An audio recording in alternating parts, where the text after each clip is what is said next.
ஆசிரியர்கள்னா எங்களுக்கு ரொம்ப பிடிக்கும். குழந்தைங்களை எப்படி பாத்துக்கிறோமோ அப்படி பாத்துப்போம். தேர்தல் வாக்குறுதிகளை அள்ளி அள்ளி கொடுப்போம். எங்களை கேள்வி கேட்டா பூக்கச்சி பக்கம் திசை திருப்போம். 3 மருத்துவமனையை கொண்டு வர போறேன்னு சொல்லி ஒரே ஒரு செங்கல் அடிக்கல் நாட்டிட்டு, உலங்கவர் ஓவியமே, உற்சாக காவியமே, ஓடை நறுமலரே, உலகவழு புதுமலரே. இப்படி பேசுற என்ன அர்த்தம்? என்ன சட்டமன்றம் தானே? கூத்து சத்தியத்தை பேசும், சாத்தியத்தை பேசும், கொள்கையை பேசும், கோட்பாட்டை பேசும். இந்த புஷ்பா படம் பத்தியா? புஷ்பா படம் பத்தியா? அதுல கதாநாயகன் ஒரு ரெக்கை அப்படி தூக்கிடுவான் பத்தியா? நீ என்ன பண்ணணும்? தமிழன் 2 ரெக்கை அப்படி தூக்கிட்டு.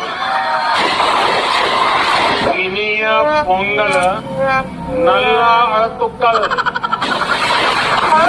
நிர்மலா சீதாராமன் அவர்கள் உங்களுக்கு தெரியும்.